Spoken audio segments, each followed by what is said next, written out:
মাগুরার নিজ নান্দুয়ালি এলাকায় শিশু ধর্ষণের ঘটনায় গ্রেপ্তার বাবা ছেলের ফাঁসির দাবিতে মিছিল করে সদর থানা ঘেরাও করেন এলাকাবাসী। পরে সেনাবাহিনীর সহায়তায় বিক্ষুব্ধ জনতাকে ছত্রভঙ্গ করা হয়।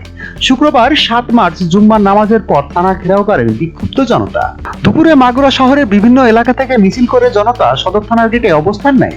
এ সময় থানার উপস্থিত কর্মকর্তারা জনতাকে থামানোর চেষ্টা করে, কিন্তু উত্তেজিত জনতা কিছুক্ষণ পরে ভুয়া ভুয়া স্লোগান তোলেন। এক পর্যায়ে সেনাবাহিনীর একটি দল ঘটনাস্থলে উপস্থিত হয়ে উত্তেজিত জনতাকে ছত্রভঙ্গ করে। মাগুরার অতিরিক্ত পুলিশ সুপার মিরাজুল ইসলাম জানান, ঘটনার পরপরই অভিযুক্ত দুজনকে গ্রেপ্তার করা হয়েছে, কিন্তু জুম্মার নামাজের পর একদল দুষ্কৃতিকারী থানা ঘেরাও করে অস্থিতিশীল পরিবেশ সৃষ্টির চেষ্টা করে এবং পরবর্তীতে সেনাবাহিনীর সহায়তায় পুলিশ তাদেরকে ছত্রভঙ্গ করে দেয়। এর আগে বৃহস্পতিবার বোনের বাড়ি বেড়াতে গিয়ে ধর্ষণের শিকার হন ওই শিশুটি। ধর্ষণের ঘটনার অভিযোগে বোনের শ্বশুর হিটু শেখ 50 ও তার ছেলে সদীপ শেখকে গ্রেপ্তার করেছে পুলিশ। শিশুটিকে ঢাকা মেডিকেল কলেজ হাসপাতালে পাঠানো হয়েছে। বর্তমানে সে আশঙ্কাজনক অবস্থায় নিবিড় পর্যবেক্ষণ কেন্দ্র আইসিইউ চিকিৎসাধীন রয়েছে।